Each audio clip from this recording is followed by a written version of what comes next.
Here. We are here. All right, and say hi to the tube. What up, tube? What up, tube? Ready, Henish? Yeah, I'm ready. Yeah. All He's right. like, I've been ready for like the last hour. Right? I've been here so long, I'm almost unready at this point. Yeah, my we're about goodness. done already. Oh, We're gonna boy, start oh, and boy. end at the same time. Here it comes. All right, welcome to the show. Thanks for joining. Bye. Yeah. All right. Ready? Ready, here we go for the show in 3, 2, and 1. Welcome to another episode of Business Bros! There it is. What up, ladies and gentlemen? Happy Veterans Day. Hernancius here, host of the Business Bros podcast, along with my co-host. The insurance bro and local resident veteran of the show, James Cias with Pipeline Insurance. And as always, especially on this Veterans Day, we have an awesome show planned out for you. Hubba, hubba, hubba, what do you need? Whether you're looking for someone to help you fix your home or someone to help you buy or sell your home, today's guest has got your back. We are joined today by a special guest whose company is involved in both construction and real estate. From full home remodels to flipping properties and building additional dwelling units, also called ADUs, this company does it all. Joining us on this special Veterans Day episode, and happy Veterans Day to all of our service members out there, a broker and general contractor coming to us from Cal Home Co. Please welcome Henish Pulickal. He's pretty good, right? Yeah, that was good. A little bit of an intro. You wrote that up. I'm hyped up. Right? Yeah! When do I get to meet this guy? Wait. That's how he was here. He's coming. He's that's coming me. in a bit. Oh, yeah. Gotcha. Me. All right, ladies and gentlemen. I'm that guy. You're Before that we guy, get to you're that meet guy. Henish, because he's been waiting here for quite some time, we got to remind you guys, 365 pairs of shoes. We're at 347. Hey, actually, we're going to probably cut that off on Wednesday because we're about done. We're about done, but we'll still take the extras because we'll take Yeah. all the donations we can. So if you guys got new shoes, used shoes, or you want to donate cash, hit James up 619-884-0045. The guy also does insurance. So if you need a home, auto, commercial, life, whatever it is you need, or maybe you want to add an insurance department into your business, we do all the heavy lifting for you. Hit James up 619-884-0045 or james@csfirst.com to find out how. Drumcoat.net/Business Bros is our show sponsor. So if you guys want to get solar on your roof, lower that electrical bill, shopping for solar has no real easy way to do it unless you use drumcoat.net/Business Bros. They're going to take a drone, measure your rooftop, send it out to solar companies, send it out to roofing companies. You sit back, look at all the different quotes, pick the one that works for you. Drumcoat.net/Business Bros. Henish, I'm finally able to ask you actual questions. So for those of you who don't know, when you come to the Business Bros show, I don't say very much. I'm really awkwardly quiet because I want to get to know the guest so that you get to know the guest the same way. We get to know each other. But Henish was here for quite some time before, so I got to know a little bit about him. But Henish, for everybody who doesn't know you so far, tell me a little bit about yourself. How did you decide to get into this real estate game? How did you decide to say, this is what I want to do for the rest of my life? Hopefully not the rest of my life. I'm trying to peg myself as a business owner and not a business operator for the rest of my life. But my first career right out of college was with a mortgage company. Mm-hmm. And so they had me underwriting loans for almost 9-10 months so I can understand them. And then I was selling them. I was a wholesale account executive. So loan officers were my clients. And so from that, I learned real estate and kind of dribbled into other careers, whether it was management and the consulting, and I actually got to run the real estate owned department, the foreclosed homes department for the bank during the last recession. So right that time is when I got my license and said, I'd rather be outside of this office. Enjoying the sun. Instead of inside this office working the 9 to 5. So that's kind of got my license, figured out some other stuff, hooked up with some other flippers and investors, and along the way just met a lot of the right people and a few of the wrong people, and learned what I wanted to do and learned what I didn't want to do. And you decided to go get your general contractor's license? Well, so that kind of works in technicality. So one of the owners of our company is a GC, and so I'm the CEO and majority owner, and so that kind of makes it enough where I can consider myself a GC since I own the company. Oh, all right. Haven't passed the test, but, loopholes. But it's okay because you have a licensed contractor handling that part of it. Correct, yeah. So if someone said, Henish, can you frame out a window for me? I would be like, no, not me. I got the guy. Right. But so I'm mostly on the business development and just kind of strategic and organizing the company and making sure it keeps moving forward. So tell me a little bit about becoming an entrepreneur, a business owner versus a business operator. We talk a lot about that, but there's a lot of people who get stuck in the operations part of their business. Right. How did you find a way to separate the two and decide that ownership and business, actually running a business versus operating a business were going to be two separate things. I'm still in pursuit of that, right? That's the end goal, is to have a business that runs itself, and then I can kind of check in once in a while. But as long as I still have that title of CEO, I'm still in charge, right? Until I can become like the chief vision officer or just a board of director or something like that. Like, I still have to be there every day, show up, drive business, make sure people are working. So I haven't changed. I'm still a business operator, right? I don't have my business working passively like I do an investment in a mutual fund. Yet. Yeah, but that's the end plan, is to get to that level where it's working well.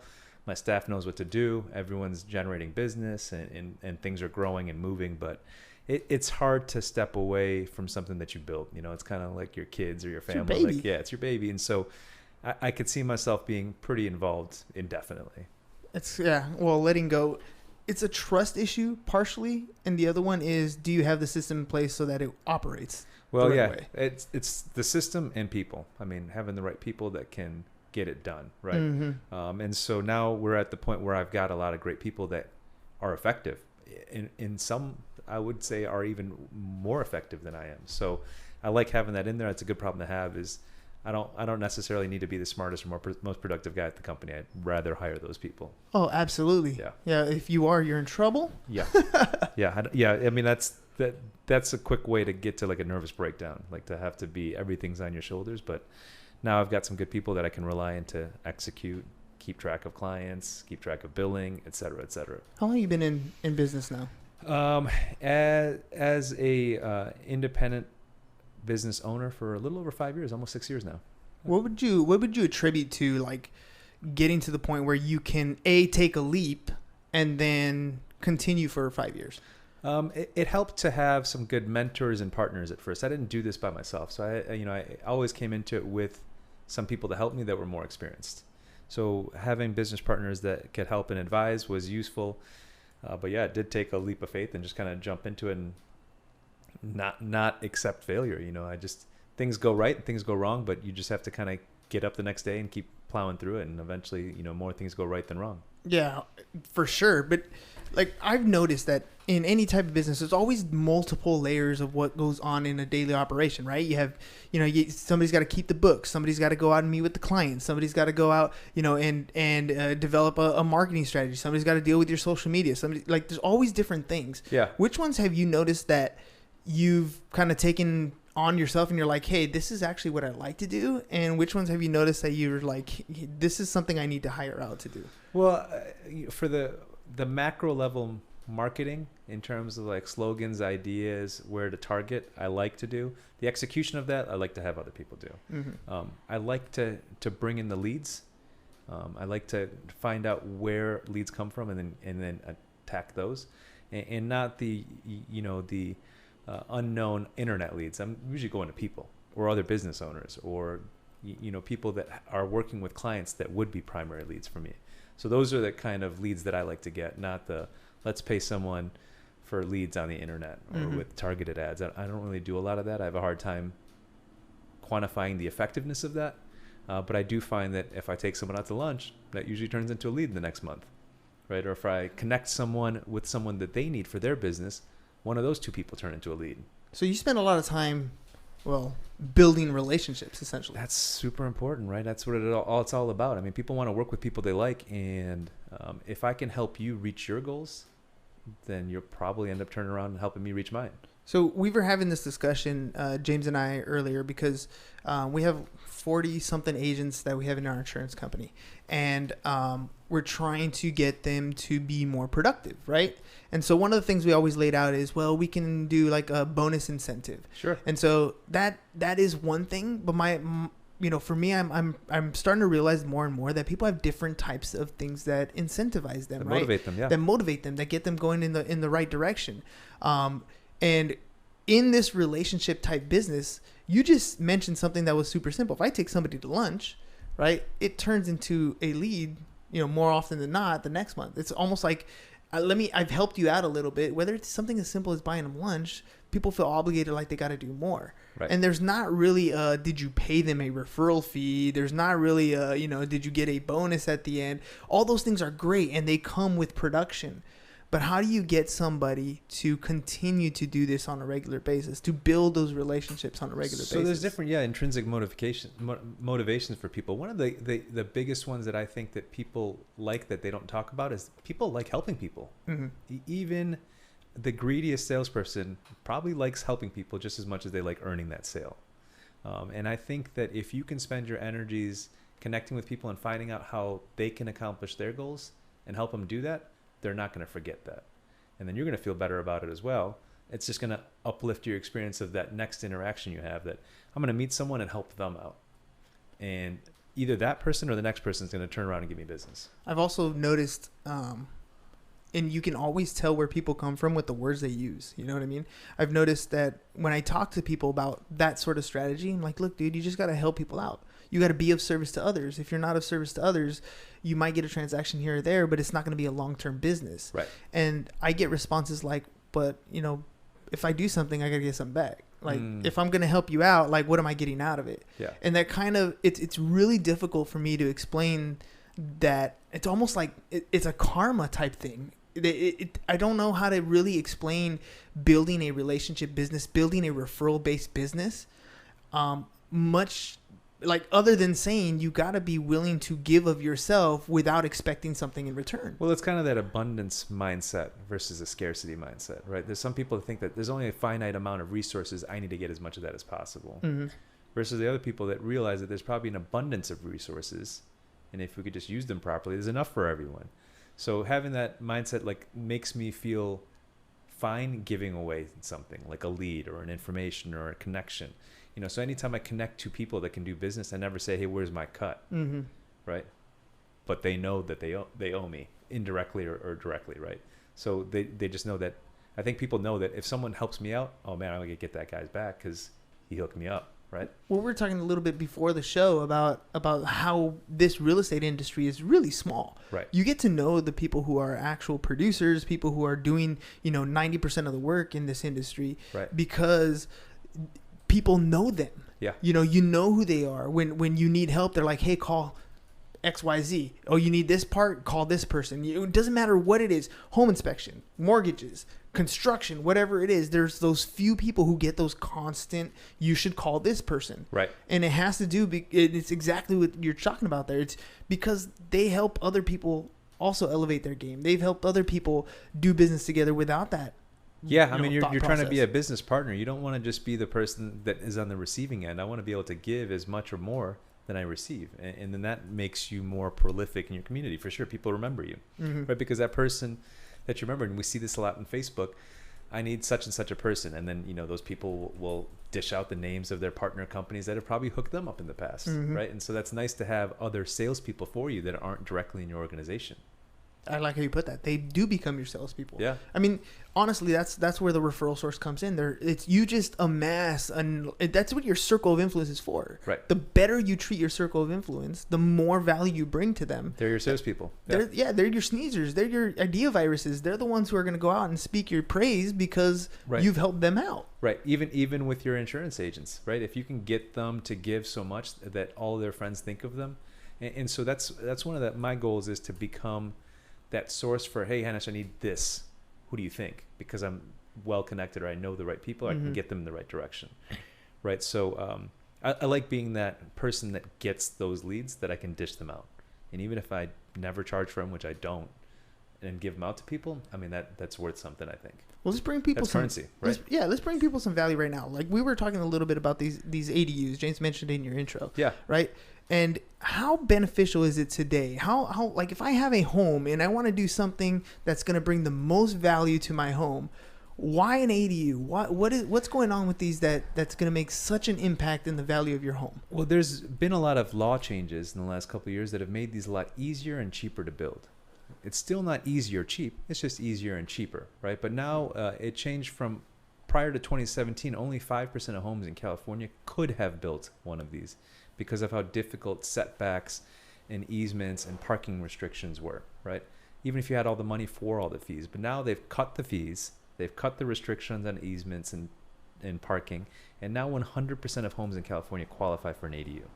Right? Coupling that with the housing shortage that we have, the return on investment for either getting financing or if you have the cash to pay for one of these is totally worth it. Any way you run the numbers, I've run this a dozen different ways, people end up netting anywhere from $600 to $1,000 or more by spending money to improve their house, right? And that excludes the equity they'll get in their property, right? Because you can build a lot cheaper than houses trade for. So you're talking just on, like, in other words, turning this into a rental dwelling, right? Actually having cash flow coming in from it. For sure. Yeah, I'd say it's probably 80-20 where the people that are building them, and we're talking like detached accessory dwelling units. There's people that are converting their garage, right? We see that all over town. People have converted their garage into an extra unit and they threw in a kitchen and a bath or a kitchenette and they rent that out for a few $100 or $1,000 a month. But people are also converting the space above their garage into a separate unit. Or if they've got a backyard, they're converting that into an 800 square foot unit and that can hold 2 people, right? So those kind of structures help the housing crisis, right? Because there's a massive shortage of rentals out there. Rents are through the roof. So if you can build some place that's in your neighborhood that you can rent out, make good income on, right? A 2-bedroom rents for $2,400-$2,500 pretty much anywhere in San Diego. And you can build a nice unit detached for about $250,000. Right? I run the numbers on that. That's like $1,400 in total payments, interest, and taxes. You're netting $1,000 a month.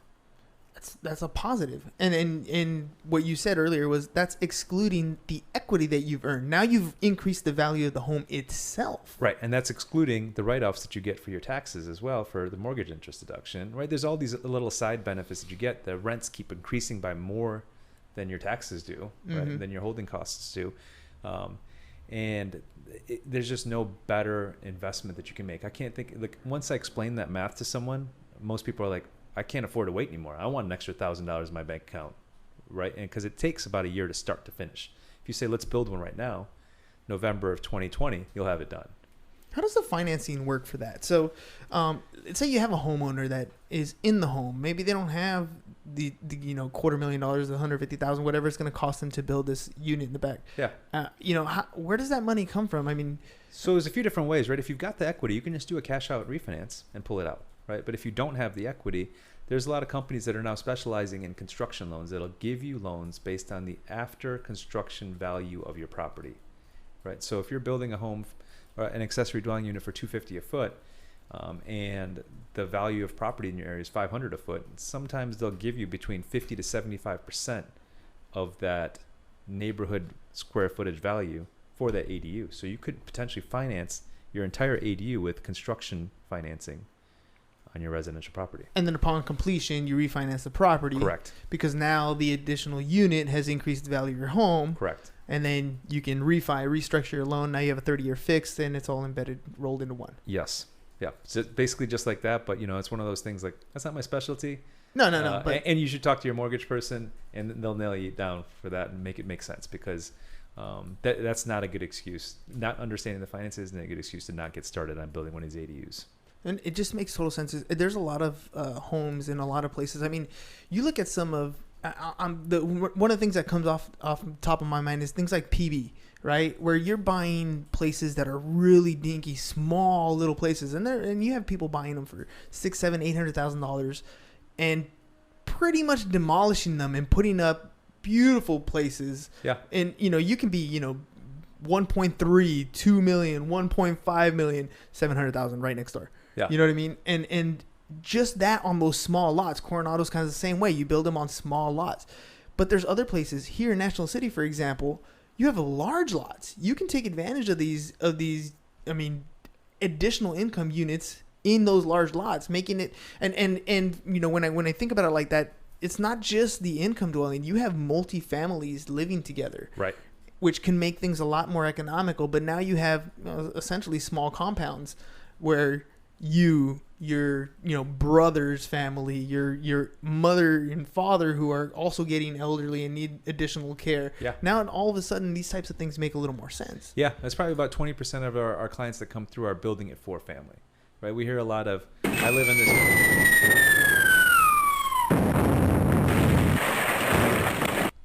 this. The time is 19 minutes, and 12 seconds.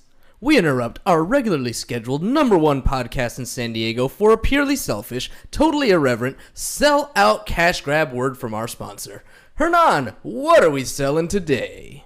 Well, ladies and gentlemen, dronequote.net/business bros is our show sponsor. So if you guys have any solar interest, this is where you begin your sales process. You start right here, dronequote.net/business bros. Drone is going to come out and measure your rooftop, send it to solar companies, send it to roofing companies. You sit back, look at all the quotes that work for you, pick the one that works for you, select, and get on with it. Start with dronequote.net/business bros. And now, welcome back to the #1 podcast in San Diego, the Business Bros Pod. So you see families that are building it for their family members. A lot of times you'll get like parents that are saying, "Hey, I'll move into the back unit because I don't need this 3 or 4 bedroom house in front. Let my kids with their family live into that." Mm-hmm. Versus just they stay there and then rent out the back unit to their kids. But if you have your front house as your bigger house, might as well give that to the family that has the kids, and then you make your custom dream ADU in the back. Yeah, and they're happy. It's less that they have to take care of. Right. I mean, it has so many. You have kids. I have kids. Childcare gets so expensive. Yes. You have extra family. You have the additional help. There's it works just in so many different ways. Right. It doesn't always have to be that additional boost in income, but yet you're still going to benefit from the equity boost. You're still going to benefit from having the value of the property, the tax write-offs, well, up to $750,000 of acquisition costs, all kinds of different stuff that you need to talk to your mortgage people about, your tax professionals about. But so many huge benefits to that. What is some of the biggest hurdles stopping people from taking advantage of what's going on? Yeah, I mean, I think you hit the nail on the head earlier, which is, how am I going to pay for this? And they don't understand. They're not sitting on a pile of cash. And so they don't realize that the financing has gotten really, creative, aggressive, and convenient to use. So not that it's easy, but you walk through the process and you can get that cash. And so there's other cities that are doing a lot more of these than San Diego is. For some reason, we've only seen a few hundred of these roll through in any given year so far, whereas LA's got over 5,000 per year getting through. And so something's going on there where I think either more people are aware of it or they understand it. And they're starting to issue a lot more permits than we are here. So we really probably need an uptick to get it done. So that's why we're talking about it, is just to create the awareness that you can do this, because literally every time I have this conversation with someone, you can see the light bulbs going off in their head. Yeah. Once you can actually see the story map, like this is where you are, we take these steps and you can get to the X, and X marks the spot and you're good. Right. But they don't have a map before. Right. I think the other thing is also cultural. Especially, living so close to the border, we have a lot of people that live in dwellings that have been converted. They just haven't been done legally or with permits. And there's always that fear of that, the county's going to come in, they're going to make me tear everything down. And, but the process is here now so we can do it legitimately. True. So that you can get it done with permits, so that you don't have to have that, looking over your shoulder type feeling with this anymore. And you can make these things the right way, the way it's supposed to be done. But I think there's still a lot of fear. I think it's also people just don't know.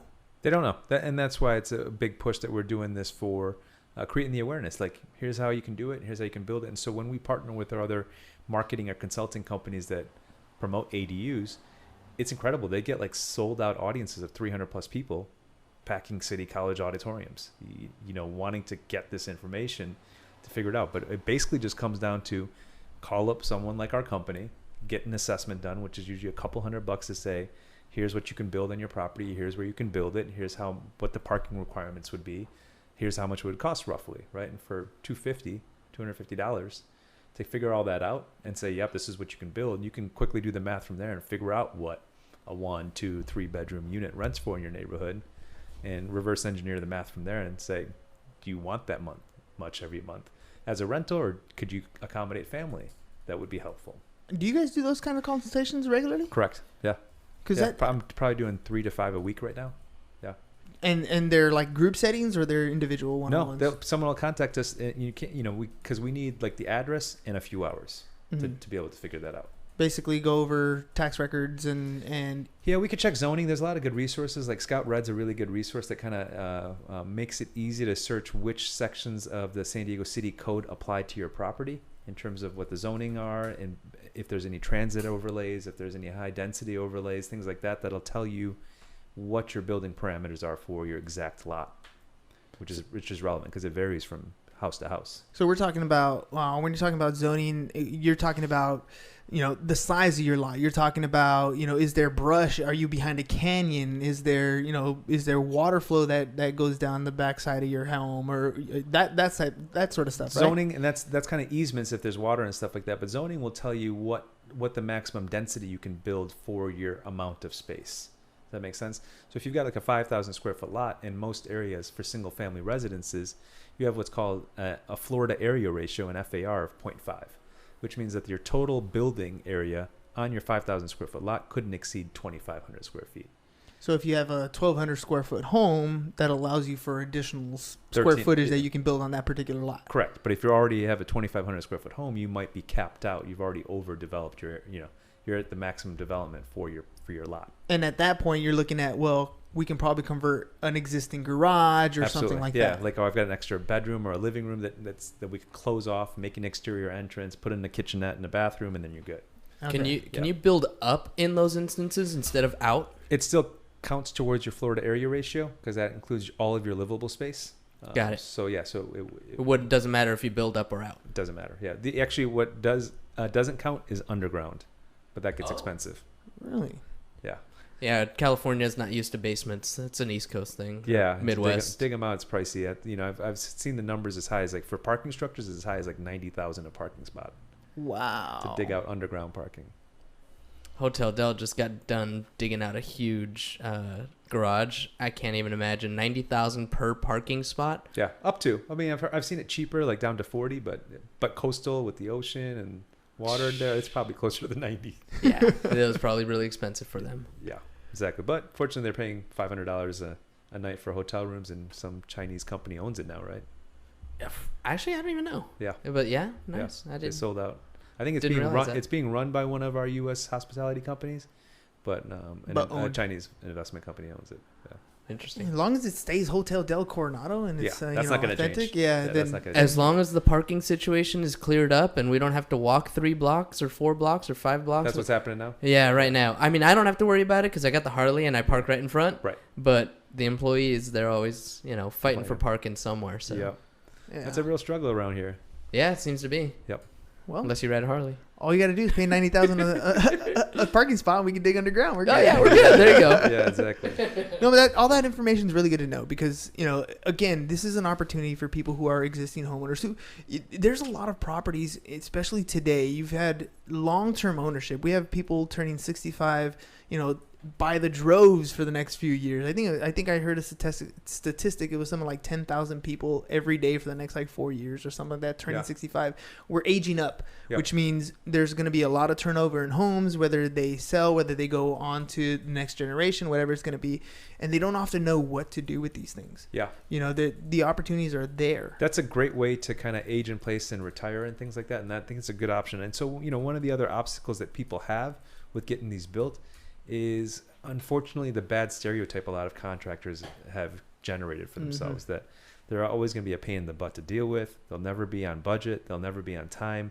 And so that's one of the things that we've fought hard to overcome is that stereotype. And so we always try to make sure that our clients have an awesome experience, that we're bidding out their jobs properly. It takes us time to do, but one of the things that, we'll get is that distrust, right? It's like, can you save some money on this or that? I'm like, we can, but you're going to get less. Like if we know what your budget is, we can build according to that.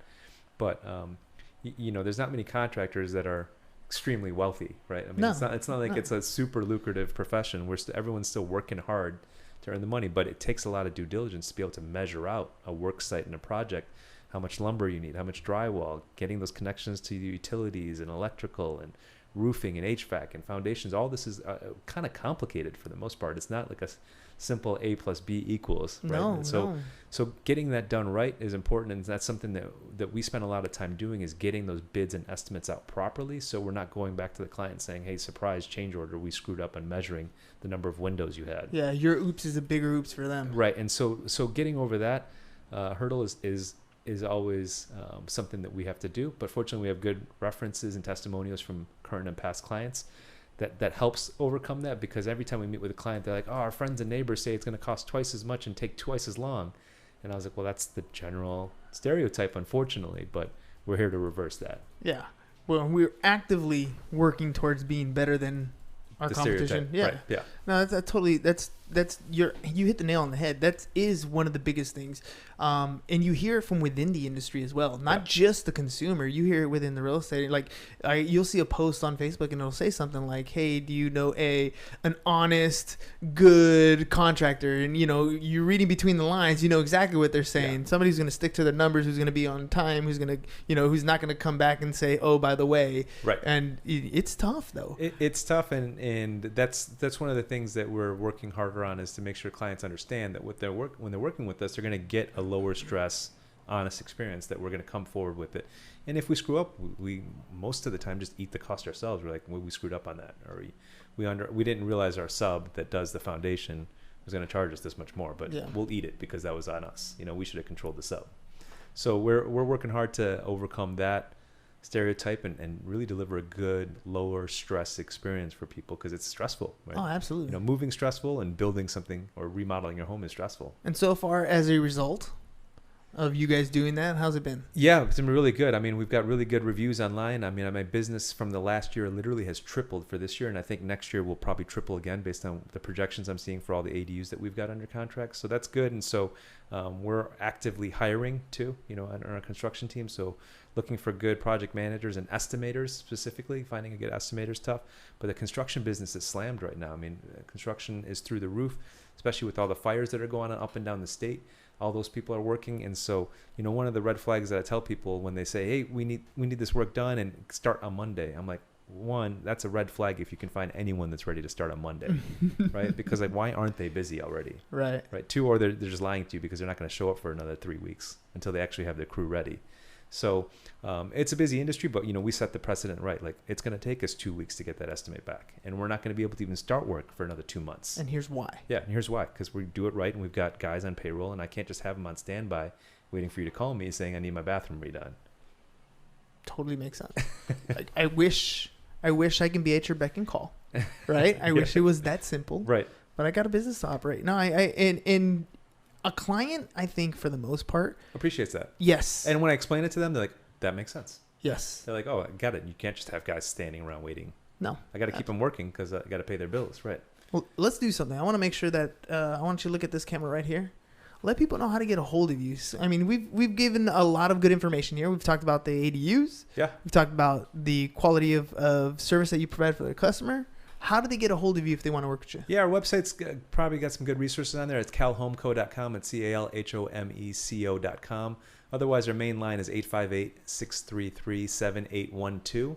And that gets picked up by one of my assistants. They can always pass me the call whenever they need to. And we're there. We take good care of our clients and try to keep track of them all and make sure they know what's going on. And that's the best way to get a hold of you if you want to talk a little bit about ADUs for their particular units? By all means, yeah. You can contact me that way easily. So, yeah. Perfect. The number gets to me. All right, Henish, last thing. We're going to have you do the Ask the Bros section. So you think of a question that you can ask James or I, business or personal. And while you think of that, I want to remind our guests, our listeners, 365 pairs of shoes, ladies and gentlemen. We are at 347. We're probably going to hit 365 by the end of the week. But if you got new shoes, used shoes, or you want to donate cash, hit James up, 619-884-0045 or james@csfirst.com. He's also in the insurance business. So if you need help with your commercial, with your business, with your auto, with your home, with your life, whatever it is that you need, or maybe you have a mortgage company or a real estate company or a tax company, you want to add insurance into your business, we do the heavy lifting for you. So hit James up, 619-884-0045 or james@csfirst.com. And for all your solar needs, start the shopping experience at dronecode.net/business bros. That's where you start to get your AC bill down. dronecode.net/business bros. All right, Henish, you ready? Ready. What's a good question for us? So you guys have been doing this show for, you said, a year and a half? Year and a half. So that's like 500 plus guests that you've had. Or just weekdays? Weekdays. Okay, so still like 300 guests. Yeah, we've had quite a few. We actually didn't get our first guest until about episode 90. Okay. Prior to that, it was us just talking. So that's still a lot of guests that you've had through. Over 200. Who's been your most insightful or surprising guest that you've had on? Ooh. Insightful or surprising? Surprising. Let's see. I've had the memorable First Teardrops. That was Gabe Mendez came and told his story, and we got tears on that one. Wow. Let's see. We've had who's a big one that probably stuck with me? I'll give you some of my favorites. Anthony Manzone. Yeah. He's A a beast. character, and like just listening to him talk was like super inspiring. Jeff Disher is another one. The lady who actually recommended you to be on the show, which is Jessie Wright. Oh, She's incredible. She's amazing. She's Jesse was one of the big ones. Jessie's awesome. Like, cannot sing her praises nearly enough. She's just listening to her talk again. Like, she's just super cool. Super cool lady. Eric Gilman. Eric Gilman. Just the energy that he came in, like, it just anywhere you're around him, like, you just feel like juiced. I've been across the hall from him in like a convention, and I was just energized watching him being pumped up all day long. Yeah, like, He's just got a perfect. protein shake and his water, and he's just like go the whole time. Perfect. Like, Yeah. I don't know where he gets it from. Dan Fulkerson, the lawyer with the heart. Like, I know all these guys well. Yeah, that's good. Yeah, They're we've good. had so many Great incredible people. guests. And Hernan talks about this a lot. We're really looking forward to Christmas parties this year and seeing reuniting with a lot of people that have been on the show. Yeah, no, it's the connections you make, like we've discussed, are super important. I mean, that's kind of like the key thing with this is meeting those people and connecting with them. Now you're giving them a platform as well. Yeah, and it's just being able to be part. Like, I turn on the radio and you'll hear stuff that Dan's doing. You know, like where he'll show up and he'll bring like $10,000 worth of diapers to a drive or whatever, and it's like, I know that guy. You know what I mean? Or anybody else. Like anytime Jesse puts out a new Real Producer magazine, and whoever's on the cover, you're like, hey, that guy's been on the show. Like, like it just feels good to be part of that world. Right. You know what I mean? And it's been a great ride. And it is small here in San Diego. It is small here in San Diego. Surprisingly small. I agree. I didn't know it would be this small when I moved here a dozen years ago. Well, if it's small, to me anyways, if it's small for you, it means you're doing something right. Yeah. You know what I mean? Right. If you're floating away and you don't know what's going on, and the world is against you, like, I think it's that time you kind of got to look in the mirror and be like, what do I need to change? Yeah. To make things different. Yeah. But there's only two classes of people. I always joke and say this, is that it's people that work hard and people that complain there's no work. Yes, that is so true. Yeah. Or I like what Eric Thomas said when he's like, you know what, dude, eagles and pigeons don't run together. Yeah. Like, it's just the truth. It's just the truth. There's the people who are going to get things done. Like, they'll put their head down and just take one step in front of the other. And we talked about it earlier about, going to the gym, and I don't really like to do it, but I do it. Yeah. Right? There's things in this world, the work that has to get done. It's not the most enjoyable, but you do it, and you find a way to make it fun, and you find a way to keep driving and keep going forward. And before you know it, you're surrounded yourself with people who are just as driven and just as confident and just as successful, or even more so. And now you have something to look up to, and something to compete with, and something to move forward. And it's not like one of those competitive things where, like, I win, you lose. It's like, you won. Yes, come on. Like, that's a great job. Let me show you how to do it a little bit better. Well, it's that rising tide raises all ships, right? Yes. It's that abundance philosophy that I was mentioning earlier, is that, like, there's a lot out there. If you're working for it, there's a lot. If you're not working for it, you're probably not going to get much. Absolutely. Well, Henish, thank you for coming on the show, and thank you for the delay time, man. Ladies and gents, I feel really bad because Henish got here with good amount of time. We had some technical stuff. Finally got it sorted out, but we had a little bit of a late start, so my apologies. But hey, man, thanks for getting on the show. Anything else we got to drop before we go? No. All right, ladies and gents. That's pretty much it. Me, guys. I appreciate it. Yeah, happy Veterans Day, ladies and gentlemen. That's all we got for you guys today. Peace. Spread positivity. And we're out. Bye-bye. Great show. Thank you, Henish. Thanks, guys. That was good. I was going to give you your phone back, but that's not your